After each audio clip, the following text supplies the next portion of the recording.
I pulled my beat-up Honda into the gravel lot and killed the engine, my hands cramping from gripping the wheel for the last 8 hours straight. 2 days of driving through increasingly remote Canadian wilderness had brought me here, to what looked like a collection of prefab buildings scattered across a clearing that someone had optimistically called a logging camp. My gas tank was nearly empty, my bank account was completely empty, and my pride had been drained somewhere around Prince George when I'd called my mother to tell her I was taking a job in the middle of nowhere. The conversation had gone about as well as expected. The job posting had been vague. General forest maintenance worker, remote location, room and board provided, excellent pay, immediate start. I'd applied within minutes of seeing it, sending my resume with a cover letter that carefully omitted my PhD and focused on my years of physical labor. When they'd called me back the same day, I should have been suspicious. Instead, I'd been grateful. Now, stepping out of my car and stretching muscles that felt like they'd been tied in knots, I wondered if desperation had finally made me stupid. A man emerged from the largest building, walking with a slight limp that suggested old injuries. He was built like someone who'd spent decades moving heavy things, with graying hair and the kind of weathered face that came from working outdoors year-round. "You West Scholar?" His accent carried a French-Canadian lilt that softened the gruffness of his voice. "That's me." "Hank," he said, extending a calloused hand. "I run things around here." His handshake was firm but brief, and his gray-blue eyes studied me with the practiced assessment of someone used to sizing up new workers quickly. I got the sense he was measuring more than just my ability to handle a chainsaw. "Long drive?" he asked, though it wasn't really a question. 2 days. I pulled my duffel bag from the back seat, everything I'd been able to fit after my landlord had changed the locks. "But I'm ready to start. Whenever you need me." Something shifted in his expression. Not quite sympathy, but recognition, like he'd heard that particular brand of desperation before. "First things first," he said, pulling a folded piece of paper from his jacket pocket. "Camp rules, 6 of them, non-negotiable." I unfolded the paper, expecting the usual workplace safety requirements. Instead, I found myself reading what looked like someone's paranoid fever dream. 1. Do not go into the forest alone after sunset. 2. If you hear someone calling your name from the tree line, do not respond. 3. Report any objects that appear in or around your cabin that were not there previously. 4. Do not attempt to help anyone you encounter in the forest after dark. 5. If you see lights moving between the trees at night, close your curtains and stay inside. 6. Any violation of these rules must be reported immediately to camp management. I read through the list twice, waiting for Hank to crack a smile or explain that this was some kind of initiation prank. He just stood there, watching me with the same serious expression he'd worn when shaking my hand. "This is a joke, right?" I finally asked. "Do I look like I'm joking?" He didn't. If anything, he looked like someone who'd seen these rules broken and regretted it. I folded the paper and slipped it into my jacket pocket, choosing my words carefully. These seem more like rules for a horror movie than a logging operation. "You want the job or not?" His tone remained level, but there was something final about it, like this was my last chance to walk away and still be welcome to leave. I thought about my empty apartment in Vancouver, about the rejection letters stacked on my desk, about my mother's disappointed voice on the phone, about how many months it had been since I'd felt useful at anything. "I want the job." Hank nodded once as if I'd passed some kind of test. "Cabin assignments are posted by the main hall. You're bunking with Zara. She'll show you the ropes. Shift starts at 7 tomorrow morning." He turned to walk away, then paused. "One more thing. Out here, we look out for each other. That means following the rules, even when they don't make sense to you.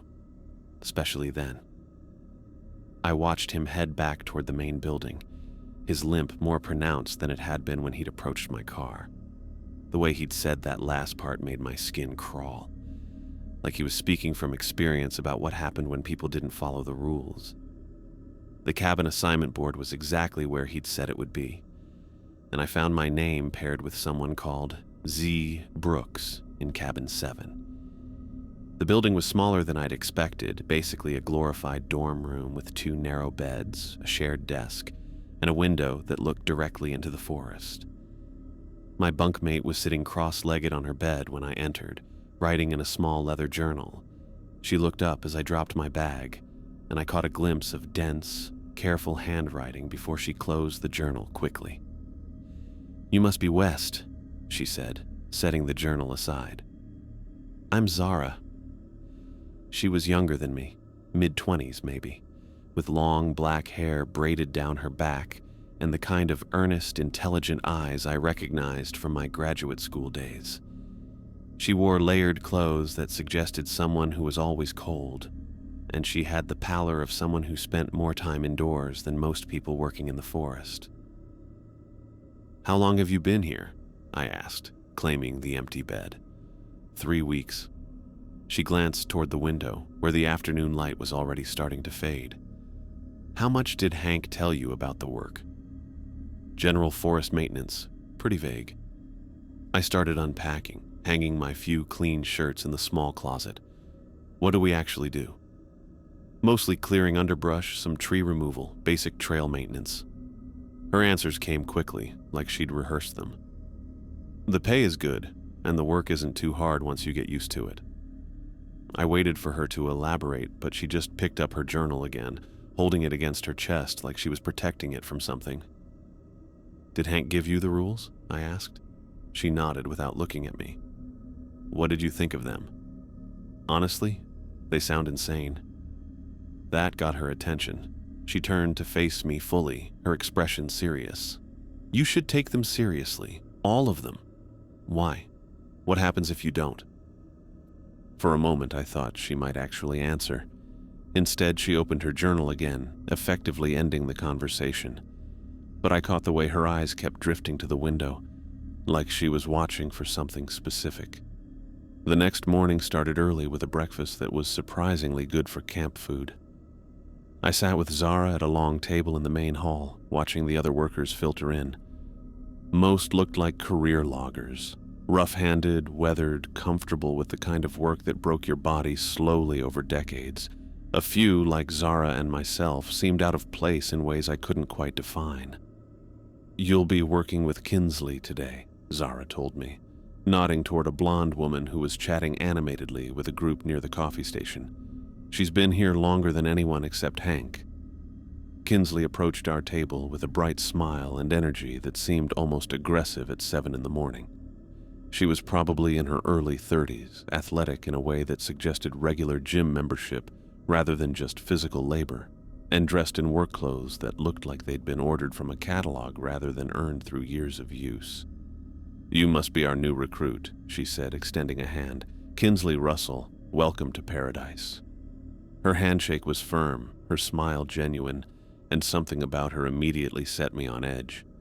Maybe it was the way her eyes stayed focused on mine a beat too long, or how her cheerfulness felt performed rather than natural.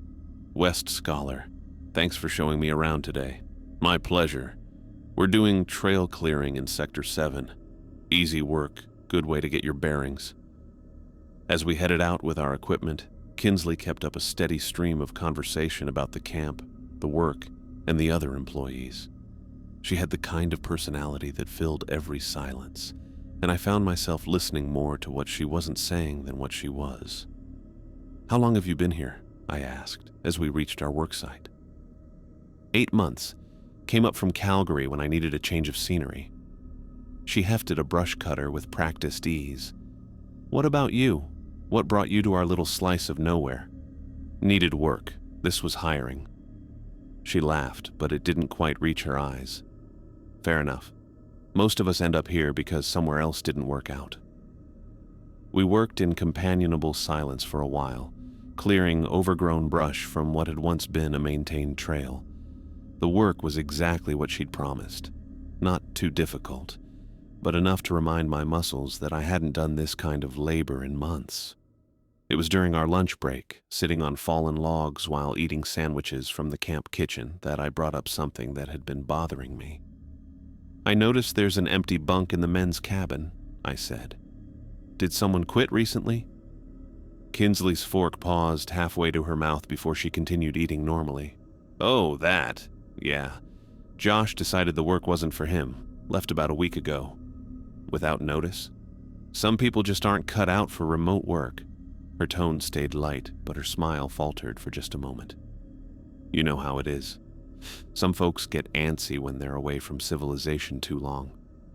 I nodded like I understood, but something about her explanation felt rehearsed, the same way Zara's answers about our work had felt prepared. "Did he say where he was headed?" "Nope, just packed up and left one morning before anyone else was awake." Kinsley crumpled up her lunch wrapper with more force than necessary.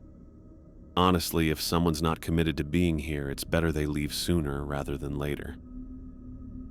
The rest of the afternoon passed without incident, and by the time we headed back to camp, I was tired in the good way that came from productive physical work. My hands had already started developing new calluses, and my shoulders ached in familiar places. Dinner was another communal affair, and I found myself sitting next to a quiet man who introduced himself as Rocco. He had the look of someone who'd spent his whole life working with his hands, and unlike Kinsley's aggressive friendliness, his reserved nature felt genuine. "How was your first day?" he asked, speaking quietly enough that our conversation wouldn't carry to the other tables. "Fine, trail clearing, nothing too complicated." He nodded, cutting his meat with deliberate precision. "Kinsley show you the ropes?" "Yeah, she seems nice enough." Something shifted in his expression, too subtle to really pin down. "She's been here the longest. Knows the area better than anyone." The way he said it sounded like a warning, though I couldn't figure out what he was warning me about. After dinner, I headed back to the cabin as the sun was setting behind the trees. Zara was already there, sitting at the desk with her journal open again. I couldn't see what she was writing, but her pen moved steadily across the page in the focused way of someone documenting something specific. "What are you always writing in that thing?" I asked, settling onto my bed. She looked up, startled. "Just personal stuff, daily observations." "Like a diary?" "Something like that." She closed the journal and slipped it into the desk drawer. "You should probably get some sleep. Tomorrow will be harder work." I was tired enough that sleep sounded appealing, but as I was getting ready for bed, I heard something that made me freeze. Someone was calling my name from outside the cabin. "West." The voice was clear and distinct, coming from the direction of the forest. It sounded familiar, though I couldn't place who it might be. "West, are you there?" I moved toward the window, ready to look outside and see who needed me. Then I remembered rule number 2. If you hear someone calling your name from the tree line, do not respond. I stopped with my hand on the curtain, my heart picking up speed. The voice called again, more insistent this time. "West, I need to talk to you." Against every instinct telling me to answer, I stepped away from the window. Zara was watching me from her bed, her face pale in the dim light. "You hear that too?" I whispered. She nodded, not trusting herself to speak. The voice called my name twice more before falling silent. I stood in the middle of our small cabin, listening to my own breathing and wondering what kind of place I'd gotten myself into. Through the window, I could see light from the other cabins, and in one of them, I caught sight of Rocco standing in his doorway. Even from a distance, I could see the relief on his face when he realized I wasn't going outside. 10 minutes later, there was a soft knock on our door. I opened it to find Rocco standing on our small porch, his expression serious. "You heard it," he said. It wasn't a question. "Someone calling my name. From the trees." He nodded grimly. "You did right. Not answering. Whatever that was out there, it wasn't human." The way he said it, with the certainty of someone who'd learned this lesson the hard way, made my blood run cold. "What do you mean, not human?" "I mean exactly that." He glanced toward the forest, then back at me. "You follow those rules Hank gave you, no matter how crazy they seem. Your life might depend on it." He turned to leave, then paused. "And West? Don't trust everyone in this camp. Some people here aren't what they seem." I barely slept that night, replaying Rocco's warning and the sound of that voice calling my name from the tree line. Every time I'd started to drift off, I'd jerk awake, convinced I could hear footsteps circling our cabin. When morning finally came, I felt like I'd been hit by a truck. Zara was already gone when I woke up, her bed made with military precision.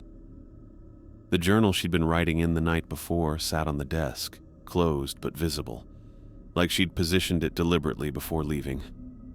I found Hank in the equipment shed, checking over chainsaws with the methodical attention of someone who'd seen what happened when tools weren't properly maintained. He looked up when I entered, his weathered face showing no surprise at my early arrival. "Rough night?" he asked, pulling the starter cord on one of the saws.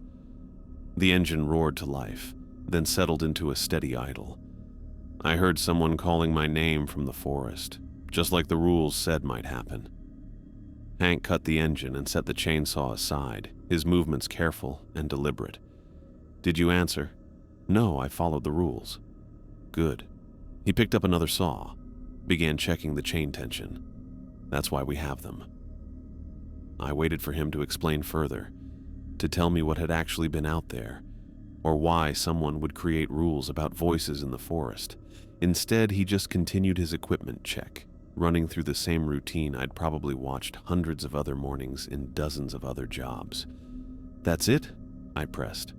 "Someone, or something, was calling my name, and your only advice is to follow the rules?" He looked up then, his gray-blue eyes meeting mine directly. "West, I'm going to tell you something, and I need you to listen carefully. Those rules aren't suggestions. They're not guidelines or recommendations. They're the difference between going home at the end of your contract and never leaving this place." The way he said it made my skin crawl, not because it sounded like a threat, but because it sounded like a promise based on experience. What happened to the people who didn't follow them?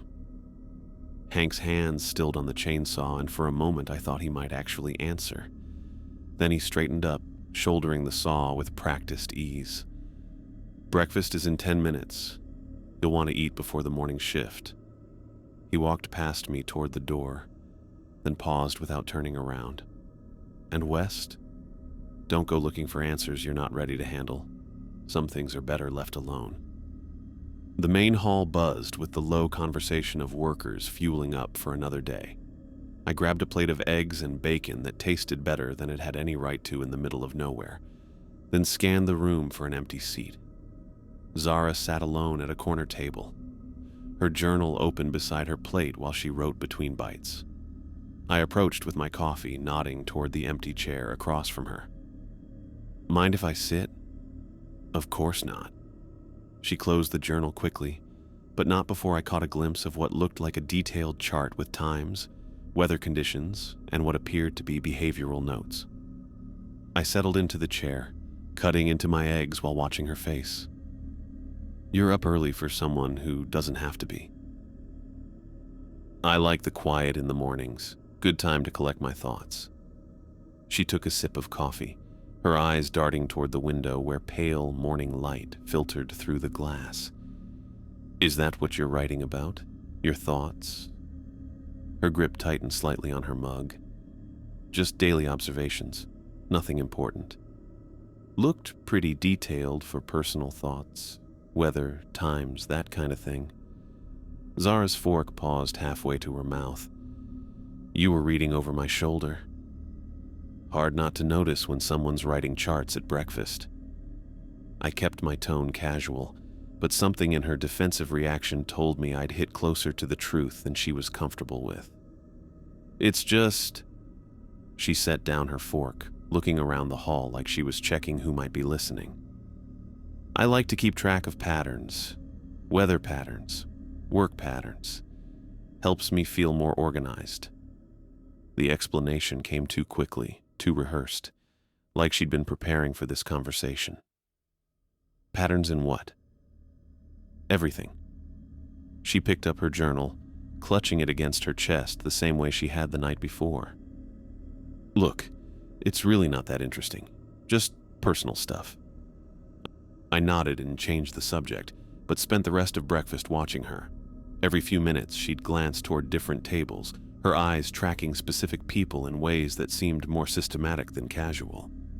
When Kinsley walked in, Zara made a quick note in her journal before catching herself and closing it again. The afternoon work assignment had me clearing deadfall in Sector 12 with Rocco, which meant hauling fallen branches and cutting up trees that had come down during the winter storms. It was good, physical work that let me process the strange conversation with Hank and Zara's odd behavior at breakfast. Rocco worked with the steady efficiency of someone who'd been doing this kind of labor his whole life, speaking only when necessary, but somehow managing to communicate everything important through gestures and brief comments. We'd been working for about 2 hours when I spotted something that didn't belong. A blue tarp had been stretched between 2 trees near the edge of our work area, covering what looked like a pile of equipment. The fabric was faded and water-stained, like it had been there for weeks rather than days. "What's under the tarp?" I asked Rocco, nodding toward the suspicious bundle. He followed my gaze and frowned. "Wasn't there yesterday." We approached together, and Rocco pulled back one corner of the covering. Underneath sat a professional-grade chainsaw, its bar and chain clean and well-maintained, the kind of equipment that costs serious money and that no one would just abandon in the forest. "That's Josh's saw," Rocco said quietly, running his fingers along the handle where someone had carved initials. "JM." I looked around the clearing, checking to see if anyone else was within hearing distance. "You're sure?" "Positive. He was particular about his equipment, kept it cleaner than most people keep their cars." Rocco pulled the tarp back further, revealing a helmet, safety glasses, and work gloves arranged neatly beside the saw. "This isn't how someone packs up to quit." The implications hit me like a physical blow. Kinsley had said Josh left one morning before anyone was awake, that he'd just decided the work wasn't for him. But here was his most valuable equipment, hidden under a tarp in the middle of the forest, like someone had stashed it quickly and planned to come back. "We should take this back to storage," I said, reaching for the chainsaw. "Probably." Rocco helped me gather the equipment, his movements careful and deliberate. "But West, you need to be real careful who you talk to about this." We carried Josh's gear back toward the main camp in silence, both of us thinking about what it meant to find expensive equipment hidden in the forest when its owner had supposedly quit voluntarily. The chainsaw felt heavier than it should have, weighted with implications I didn't want to consider. As we approached the equipment shed, Rocco slowed his pace. Josh was asking a lot of questions before he disappeared. "What kind of questions?" "About why we never work the same areas twice. About some of the equipment we're not supposed to touch. About what happens during the night shifts we're not invited to join." He set Josh's helmet down on the workbench, arranging it carefully beside the other safety gear. Questions that made some people uncomfortable. "What people?" Rocco glanced toward the main hall where I could see Kinsley through the window, laughing at something another worker had said. "People who have been here longer than they should be, if this was really just a logging operation." I stored Josh's chainsaw with the others, but my hands were shaking slightly as I hung it on the wall mount. "You think something happened to him?" "I think Josh was smart enough to notice when things didn't add up, and I think that's dangerous in a place like this." Rocco wiped his hands on a rag, his movements methodical. "The question is whether you're smart enough to be more careful than he was." That evening, I sat on my narrow bed while Zara worked at the desk, her journal open again despite our conversation at breakfast. She wrote steadily, occasionally checking her watch and making what looked like time-stamped entries. Whatever she was documenting, it followed a regular schedule. I was brushing my teeth at the small sink when I noticed something on the windowsill that definitely hadn't been there before. A small wooden figure, maybe 3 inches tall, carved from dark wood in the shape of a person with outstretched arms. The craftsmanship was intricate, with tiny details in the face and clothing that spoke of real skill. My first instinct was to pick it up and examine it more closely. Then I remembered rule number 3. Report any objects that appear in or around your cabin that were not there previously. "Zara," I called, setting down my toothbrush. "Was this here when you came back tonight?" She looked up from her journal, then followed my gaze to the windowsill. Her face went pale, and she closed the journal quickly. "No, definitely not." I stared at the figure, my mind racing. Someone had been close enough to our cabin to place it on the windowsill without either of us noticing. Someone who wanted us to find it, but didn't want to be seen leaving it. "I need to report this to Hank," I said, remembering the 6th rule. "Now? It's almost 9 o'clock. "The rules don't say anything about business hours." I pulled on my jacket and headed for the main hall, leaving Zara to guard our cabin. The building was mostly dark, but I could see light coming from beneath the door of what I assumed was Hank's office. I knocked twice, hard enough to be heard over whatever he might be doing inside. "Come in." Hank sat behind a desk covered with papers, a coffee mug at his elbow, and reading glasses perched on his nose. He looked like any other middle-aged supervisor catching up on paperwork after a long day. When he saw me, though, his expression shifted to immediate alertness. "What's wrong?" Rule 6. There's an object in my cabin that wasn't there before. I described the wooden figure, watching his face carefully for any reaction. What I saw there was recognition. Not surprise, not confusion, but the kind of familiarity that came from seeing something before, multiple times. "Show me," he said, standing up and grabbing a flashlight from his desk drawer.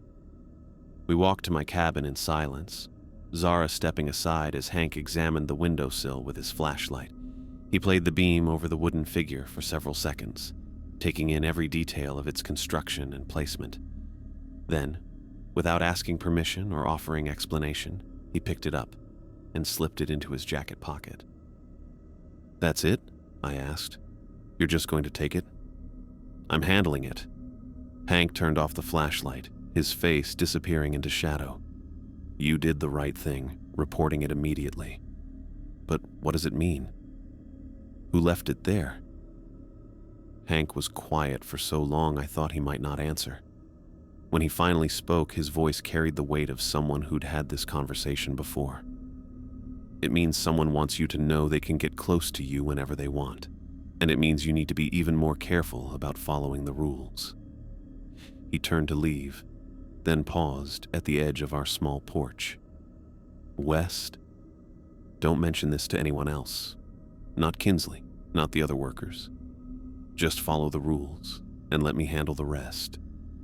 I watched him walk back toward the main hall, the wooden figure secure in his pocket, and my questions multiplying like bacteria in my mind. The way he'd recognized it, the speed with which he'd pocketed it, the familiarity in his voice when he'd explained what it meant, all of it pointed towards someone who dealt with these carved figures before. Someone who knew exactly who was leaving them and why. I woke before dawn with my stomach churning from too little sleep and too many unanswered questions.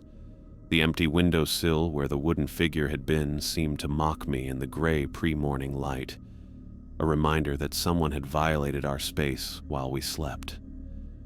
Zara's bed was already made, her journal nowhere to be seen, and the precise hospital corners of her sheets suggested she'd been gone for a while. A folded piece of paper had been slipped under our door sometime during the night. My name was written on the outside in block letters that looked deliberately disguised. Inside, the message was brief. "My office, 7 a.m., come alone. D. Daniel." Not Hank, which meant this wasn't about regular camp business. I dressed quickly in yesterday's work clothes and stepped outside into air so cold it made my eyes water. The camp felt different at this hour, stripped of the casual conversations and equipment noise that usually filled the spaces between buildings. My footsteps on the gravel path sounded unnaturally loud, like I was announcing my presence to anyone who might be watching from the dark windows around me. The main hall was unlocked but empty, chairs still stacked on tables from the previous night's cleaning. Daniel's office sat behind the kitchen, and I could see light bleeding under the door along with what sounded like papers being shuffled with urgent efficiency.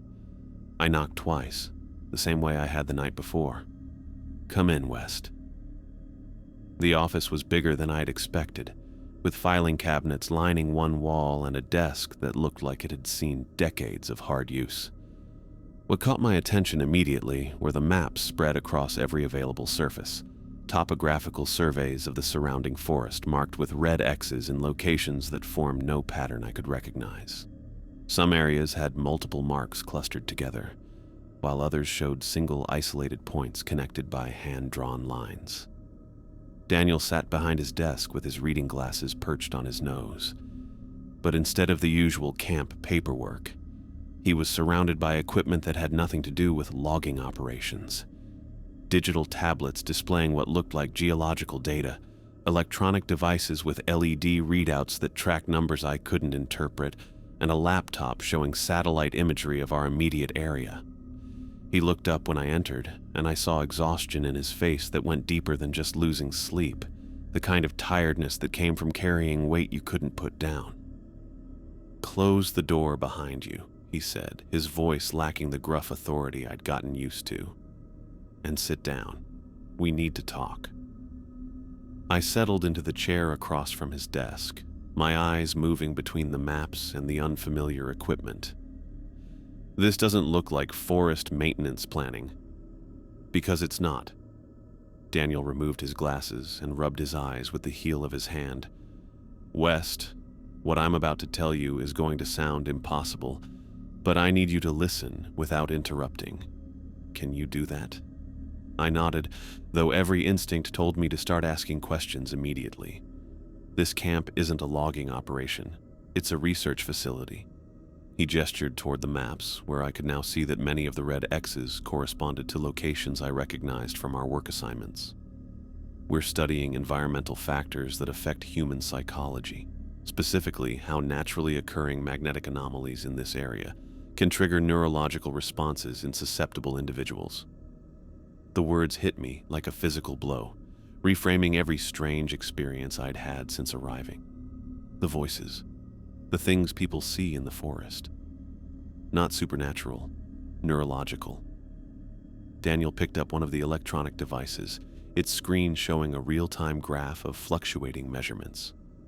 "The geological structure here creates electromagnetic fields that can induce hallucinations, compulsive behavior, even temporary memory loss. We've been mapping the intensity zones and studying how different people respond to exposure."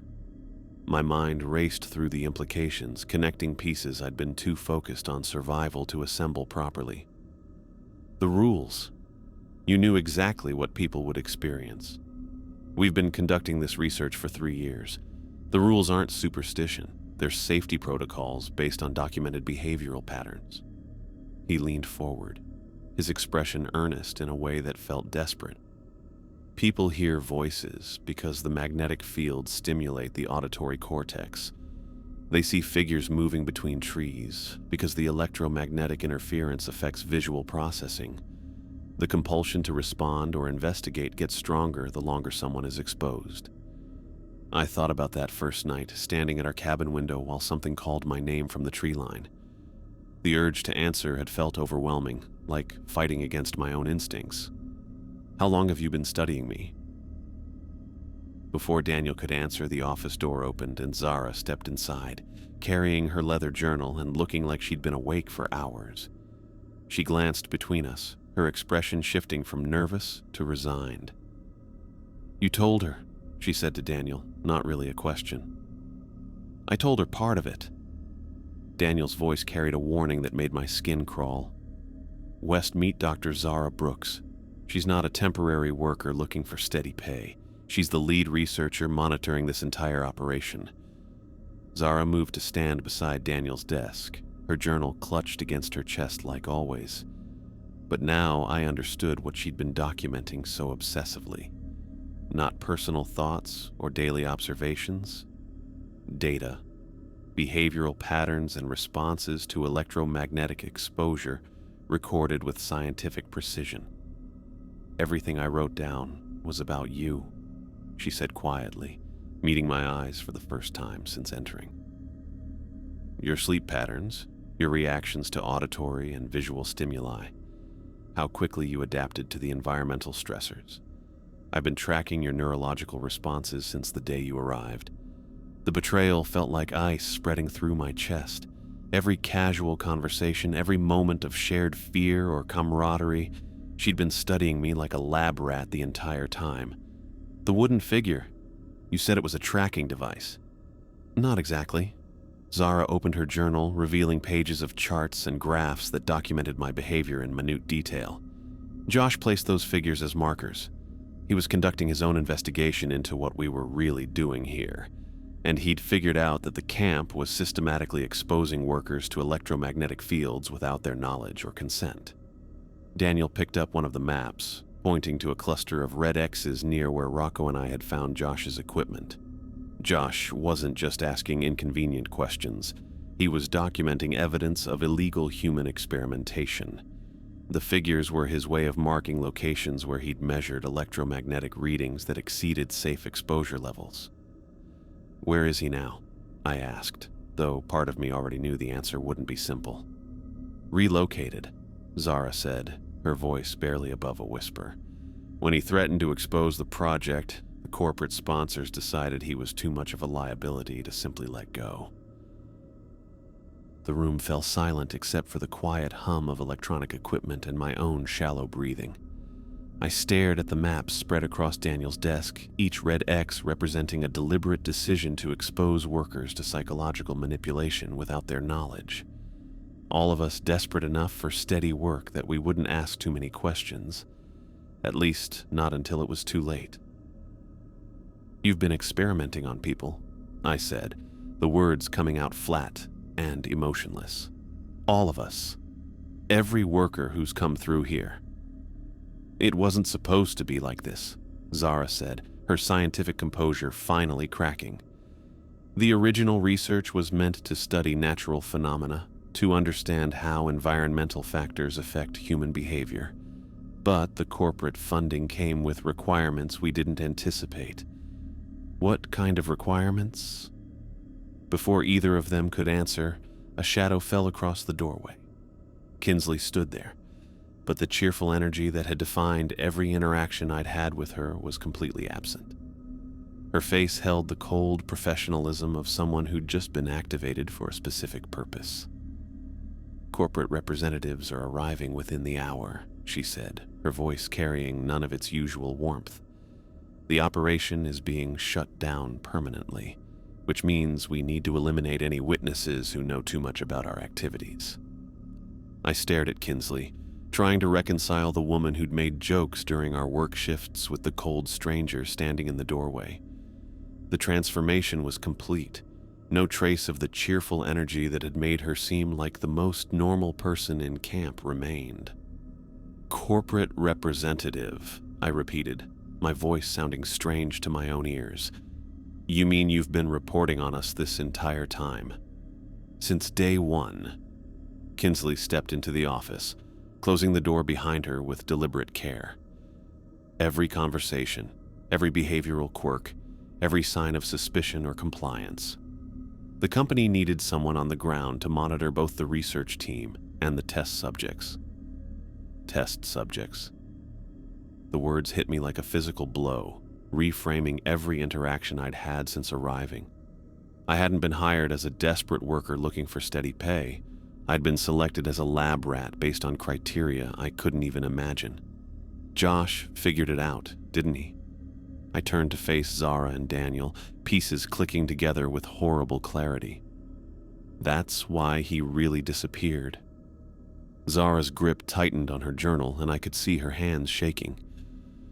Josh had been measuring electromagnetic readings around the camp using equipment he'd bought with his own money.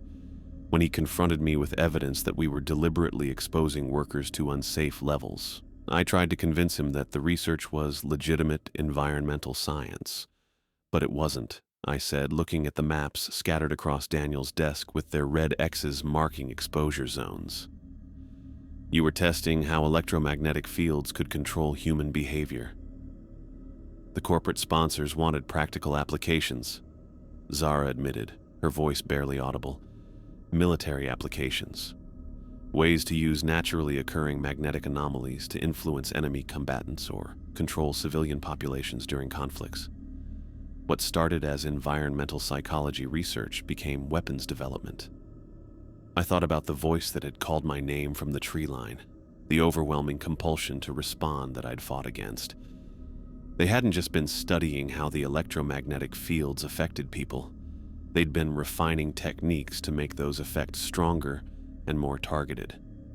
Josh threatened to go to the authorities, Kinsley said, her tone carrying the detached professionalism of someone giving a briefing. So I arranged for his removal to a secondary research facility where his exposure to electromagnetic manipulation could continue under more controlled conditions. The casual way she described Josh's kidnapping made my stomach turn. You mean you had him disappeared because he was going to expose what you were doing to people? I protected the project's operational security, yes.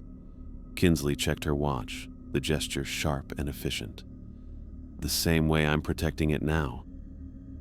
Daniel had been silent through this exchange, but now he looked up from the maps with an expression of such profound guilt that I almost felt sorry for him. Almost. They paid me to recruit specific types of workers, he said, his voice rough. People who were desperate enough not to ask too many questions, educated enough to provide interesting data, isolated enough that their disappearance wouldn't trigger immediate investigations.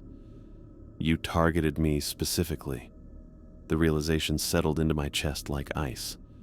My PhD, my financial situation, my lack of family connections. You knew exactly what kind of person I was before I ever saw that job posting.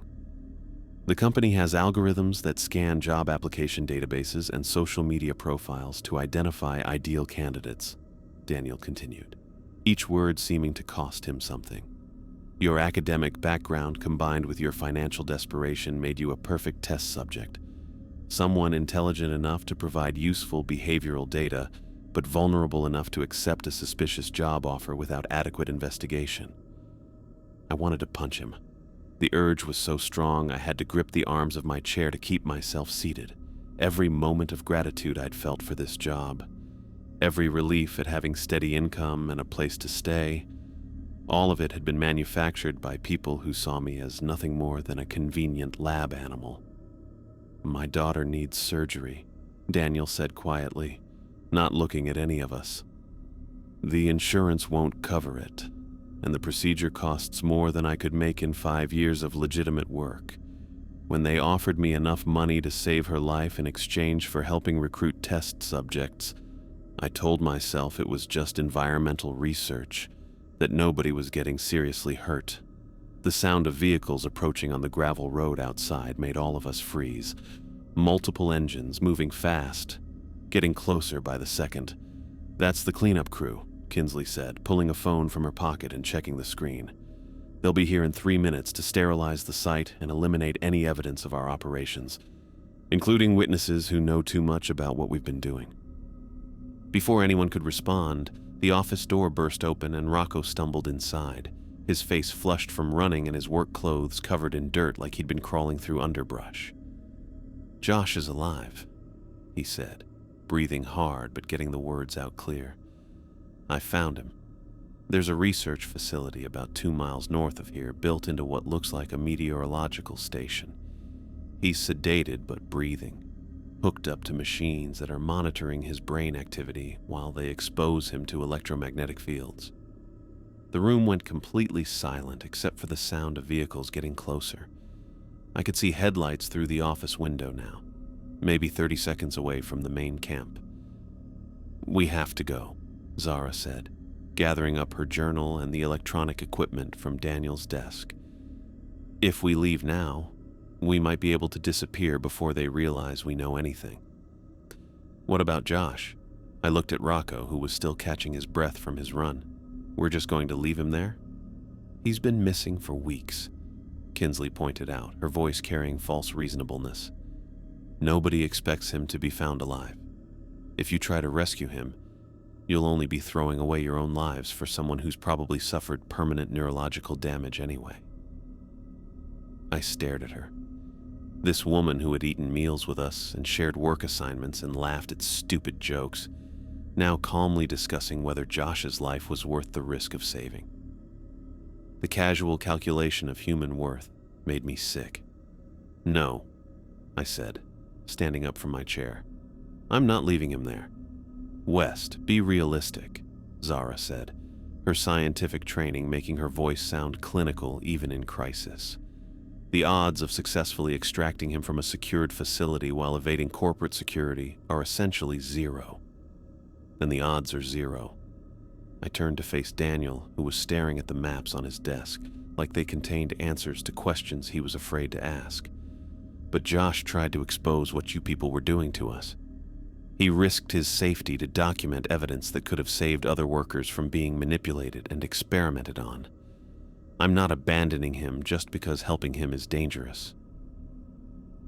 The vehicles outside had stopped, and I could hear car doors slamming and voices coordinating some kind of tactical approach. We had maybe 60 seconds before they reached the main hall. Daniel looked up from his maps, and for the first time since I'd met him, his expression showed something other than exhausted resignation. I know where the facility is. I know the security protocols and the shift schedules. If we're going to do this, I can get us in. You're talking about suicide, Kinsley said, but her professional detachment was starting to crack. The company has resources you can't imagine. If you interfere with their operations, they'll hunt you down and eliminate you wherever you try to hide. They're already planning to eliminate us, I pointed out. You said so yourself. Rocco moved to the window, checking the approaching lights. Decision time, he said quietly. Front door, back door, or stand and fight. I looked around the room at these people who had been strangers a week ago, a corporate operative who'd been paid to monitor me, a scientist who documented my behavior like I was a research animal, and a supervisor who'd recruited me based on my psychological vulnerabilities. None of them had been honest with me about anything since the moment I'd arrived, but Josh had tried to tell the truth, and they'd made him disappear for it. We're going after Josh, I said. Daniel, you're going to show us where they're keeping him, and we're going to get him out of there before these corporate cleanup people can finish sterilizing the evidence. Daniel nodded slowly, the decision seeming to lift some of the weight from his shoulders, even as it added different kinds of risk. There's a service road that leads to the facility. If we leave through the back exit and stay off the main paths, we might be able to reach it before they realize we're gone. This is insane, Zara said, but she was already shoving research data into her bag alongside her journal. If we're caught, they won't just eliminate us. They'll make us disappear like Josh and conduct experiments until our brains are completely fried. Then we better not get caught, I said, checking to make sure I had my jacket and boots, because I'd rather die trying to do the right thing than live knowing I abandoned someone who needed help. Outside, I could hear voices getting closer to the main hall, coordinating their sweep of the building. Whatever decision we were going to make had to happen now. The sound of boots on gravel was getting closer, heavy and coordinated like they knew exactly where they were going. I grabbed my jacket from the back of the chair and checked that my wallet was still in the pocket. Not that money would help us now, but old habits die hard. Back exit leads to the equipment shed, Daniel said, moving toward a door I hadn't noticed behind his filing cabinets. From there, we can reach the service road without crossing the main compound. Zara stuffed the last of the electronic devices into her bag, the equipment making soft, clinking sounds that seemed too loud in the tense silence. If they're monitoring communications, they'll know we're gone within minutes of discovering the empty office. Then we better move fast. Rocco left his position at the window, and I could see him checking his pockets like he was taking inventory of whatever tools he carried. How far to this research facility? 2 miles through forest, but the service road makes it passable by vehicle. Daniel opened the back door slowly, checking the area beyond before stepping outside. The meteorological station cover is perfect, looks legitimate to anyone flying over or checking satellite imagery. We left through the back in single file, Daniel leading because he knew the route. The night air bit at my face, and I could smell wood smoke from the main hall's chimney mixing with the sharper scent of vehicle exhaust from our unexpected visitors. Behind us, I heard the front door of the main hall open, followed by voices that carried the clipped efficiency of people conducting a search. The equipment shed sat about 50 yards from the main building, connected by a gravel path that crunched under our feet, no matter how carefully we tried to walk. Daniel had keys for the padlock, which opened with a metallic click that seemed loud enough to wake the dead. Inside, work vehicles sat in neat rows, pickup trucks and an older SUV that looked like it could handle rough terrain. "Take the Ford," Daniel said, pointing to a green pickup truck near the back. 4-wheel drive and a full tank. The service road is rough, especially this time of year. I slid behind the wheel while Rocco claimed the passenger seat. Zara and Daniel climbed into the bed, crouching low to stay out of sight from anyone watching the main compound. The engine turned over on the second try, rumbling to life with the reliable sound of a vehicle that got regular maintenance. Daniel directed me through hand signals pointing toward a dirt track that wound away from the camp through dense trees. The headlights illuminated a path barely wide enough for one vehicle, with branches scraping against the windows as we navigated between pines that had been growing here longer than the camp had existed. After 15 minutes of careful driving, the trees opened into a clearing where a cluster of white buildings sat behind a chain-link fence. The whole complex looked exactly like what it claimed to be. A remote weather monitoring station with satellite dishes and meteorological equipment visible on the rooftops. Only the multiple antennas and the subtle hum of serious electrical systems suggested anything more complex was happening inside. "Security is minimal," Daniel said, jumping down from the truck bed. "They rely on isolation and camouflage rather than armed guards. The real protection comes from the fact that nobody knows this place exists." We parked the truck behind a stand of trees and approached the fence on foot. The gate was secured with an electronic lock that required a key card, but Daniel produced one from his wallet like he'd been planning this for months. "I'll take Wes to the main entrance and create a distraction," Rocco said, checking his watch. "Give you and Zara 10 minutes to get inside and locate Josh." "Medical wing is in the back building," Daniel replied, handing Zara a second key card. "Third floor, room 347. He'll be sedated and connected to monitoring equipment, but the life support systems are portable if you need to move him." Zara took the key card, her hand steadier than I expected given the circumstances. "My access code should work on the internal systems. If I can reach a computer terminal, I can download the research data and locate any other test subjects they might be holding." The plan felt impossibly simple for something so dangerous, but I'd learned that most successful operations depended more on timing and luck than elaborate schemes. Rocco and I approached the main entrance while Zara and Daniel circled toward the rear building. The facility's automatic lights activated as we walked up to the front doors, making us visible to anyone monitoring the security cameras. "Help you, gentlemen?" A security guard appeared from inside, his uniform suggesting private contractor rather than government employee. He looked bored rather than suspicious, like he was used to handling lost hikers or confused delivery drivers. "GPS died about 10 miles back," I said, putting just enough frustration in my voice to sound authentic. "We're trying to reach the highway, but everything looks the same out here in the dark." While I kept the guard's attention with questions about local roads, I could see Rocco studying the building's layout through the glass doors. The interior looked like any government facility: fluorescent lighting, beige hallways, and the kind of institutional furniture that suggested serious budgets and minimal concern for comfort. "You boys are pretty far off the beaten path," the guard said, pulling out a printed map that looked like it had been folded and unfolded hundreds of times. "Main highway is about 30 miles southeast, but you'll want to take the logging roads rather than trying to cut through the forest." Behind the guard, I caught a glimpse of Zara moving past an interior window, her bag slung over her shoulder and her access card in hand. She moved with the confidence of someone who belonged in the building, just another researcher working late on important projects.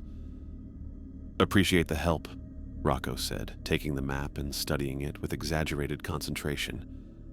"Long drive ahead of us." We spent another 5 minutes discussing route options and fuel stops, giving Zara and Daniel time to locate Josh and access whatever computer systems held the research data. The guard seemed genuinely helpful, the kind of person who took pride in solving problems for strangers, which made me feel worse about deceiving him. The sound of an alarm from somewhere inside the building cut our conversation short. The guard's demeanor changed instantly, his hand moving toward the radio on his belt, while his eyes scanned our faces with professional suspicion. "I need you gentlemen to wait right here while I check on that," he said, backing toward the entrance. "Don't move from this spot." Instead of waiting, Rocco and I ran toward the rear building where we'd seen Zara and Daniel enter. The alarm was getting louder, joined by what sounded like multiple phones ringing throughout the facility. Whatever they'd found inside had triggered more than just a simple security alert. We found them in a third-floor hallway, lined with medical equipment and monitoring stations that looked like something from a hospital intensive care unit. Josh was conscious, but barely coherent, sitting up in a bed surrounded by machines that tracked his vital signs and brain activity in real time. The electromagnetic exposure had left him weak and disoriented, but his eyes tracked our movements and he seemed to recognize that we were there to help. "Download is almost complete," Zara said from a computer terminal across the room. 60 seconds and we'll have everything. Research protocols, test subject files, correspondence with corporate sponsors. Enough evidence to expose the entire operation. Daniel was disconnecting Josh from the monitoring equipment, working with the efficiency of someone who understood medical devices. "He's stable, but the sedatives will take hours to clear his system completely. We need to move now before security locks down the building." The files Zara was downloading contained documentation that made my stomach turn. Spreadsheets tracking dozens of workers over 3 years, detailed records of their psychological responses to electromagnetic manipulation, and clinical notes describing the permanent damage many had suffered. The scope of the operation was far larger than anything I'd imagined. We'd just been the latest group in a systematic program of human experimentation. "Got it," Zara said, ejecting portable drives from the computer. Research data, financial records, and communication logs with corporate headquarters. Everything we need to prove what they've been doing to people. We helped Josh to his feet, supporting him between us as we made our way back down the hallway toward the exit. His coordination was improving, but he still needed assistance walking and his speech was slurred from whatever medications they'd been using to keep him compliant. "Vehicle outside," he mumbled, gripping my arm for support. "Black SUV. Came in while you were downloading." Through the windows, I could see that Josh was right. A large black vehicle sat parked beside our green pickup truck, and figures in dark clothing were moving around the building perimeter with the coordinated precision of a tactical team. "Kinsley," Daniel said, recognizing the organized approach. "She brought corporate security." We reached the ground floor just as the rear entrance opened and Kinsley walked in, followed by 3 people in black tactical gear who moved like military professionals. She'd traded her work clothes for equipment that suggested this was her real job: body armor, communications headset, and a sidearm that she wore with the comfort of long practice. "Dr. Brooks, I'm disappointed," she said, her voice carrying none of the warmth that had made her seem trustworthy during our weeks working together. "The research data you've downloaded is classified corporate property. I need you to return those drives immediately, so you can destroy the evidence of what you've been doing to people." Zara clutched her bag tighter, positioning herself between Kinsley and the computer terminal. "These files document years of illegal human experimentation. These files document legitimate research conducted under proper corporate oversight," Kinsley replied, her tone suggesting she was reciting prepared legal language. Any perceived irregularities can be addressed through appropriate channels once the project concludes successfully. Josh tried to speak, but his words came out confused and barely audible. The prolonged electromagnetic exposure had clearly affected his cognitive function, leaving him struggling to communicate despite being awake and alert. "Look at him," I said, supporting Josh's weight as he swayed on his feet. "Look at what you've done to him, and tell me this is legitimate research." "Josh volunteered for extended observation as part of our study protocols," Kinsley said without looking at him. "Any temporary disorientation will resolve once his system clears the medications." "Temporary?" Daniel stepped forward, his voice rising with anger I hadn't heard before. "You've been exposing him to electromagnetic fields for weeks. The brain damage could be permanent. That determination will be made by qualified medical professionals, not by camp supervisors who've exceeded their authority." Kinsley made a hand signal to the tactical team, who began spreading out to block our exit routes. "Daniel, you were hired to recruit test subjects and maintain operational security. Your emotional involvement with the subjects compromises your judgment."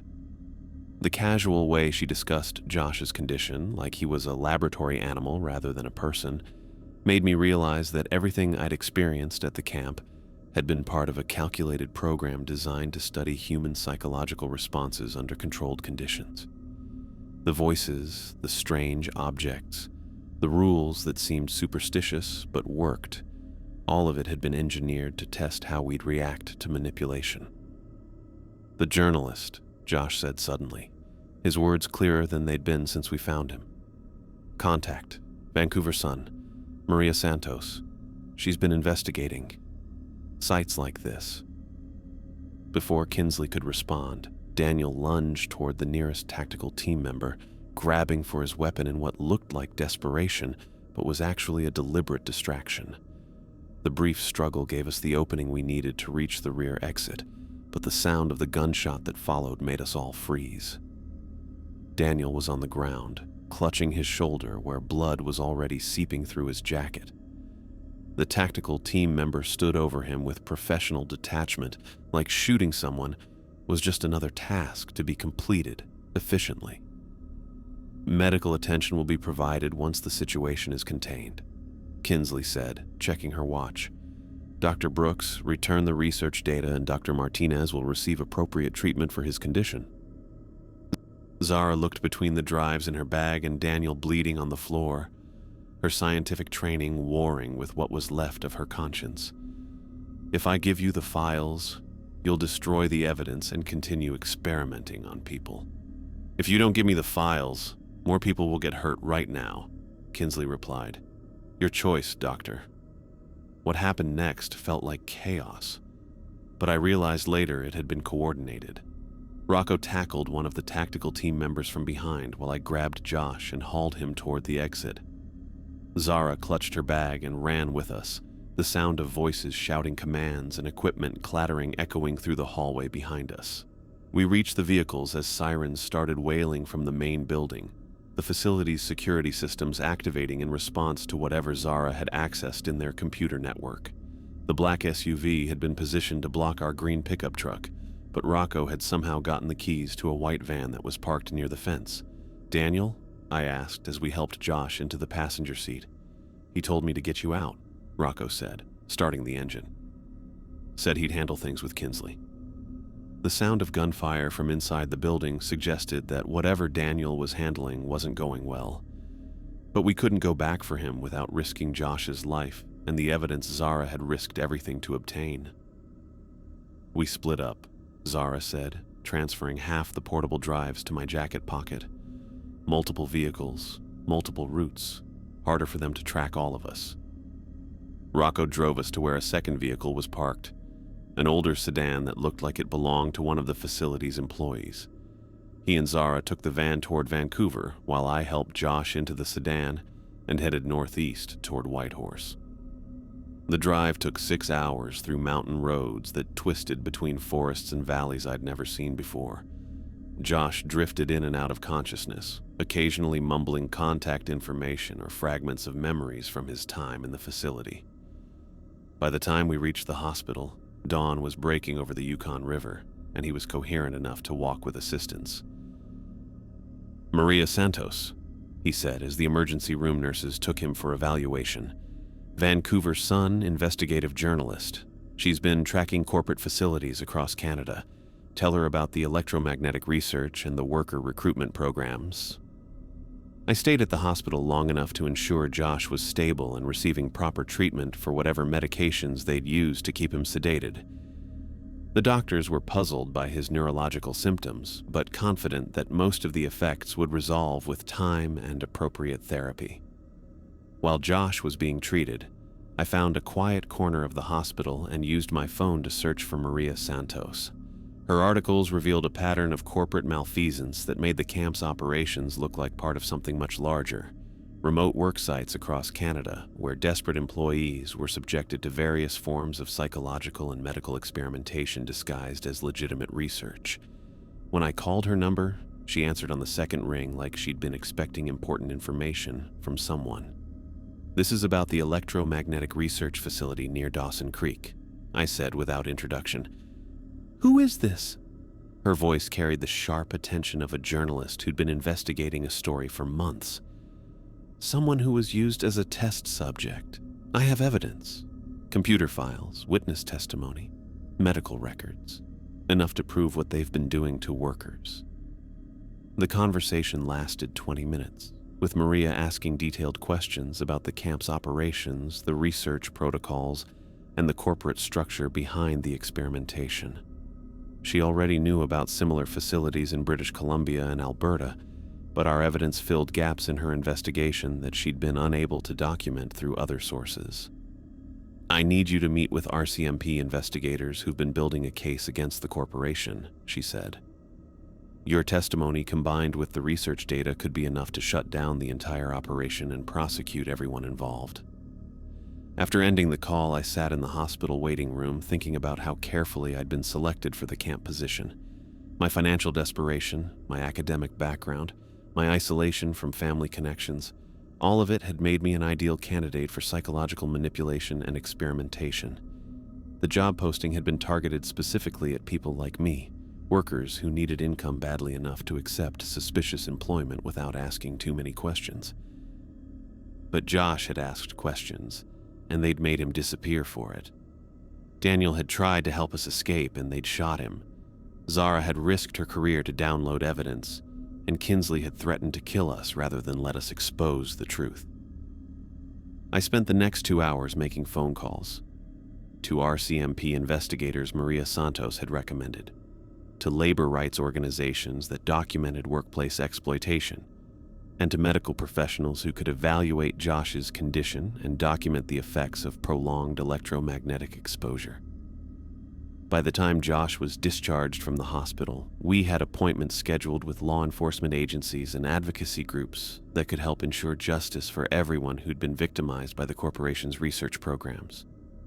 The process would take months, maybe years, but the evidence we'd gathered would make it impossible for them to continue operating with impunity. Josh was weak but determined, his memories of the facility becoming clearer as the sedatives left his system. He remembered details about other test subjects, research protocols, and corporate personnel that would be crucial for building a comprehensive case against everyone involved in the illegal experimentation. "We're going to make sure this never happens to anyone else," I told him as we prepared to drive back to Vancouver to meet with the investigators. He nodded, gripping the contact information for Maria Santos like it was the most valuable thing he'd ever owned. "They thought they could make us disappear, but we're going to make sure everyone knows what they did."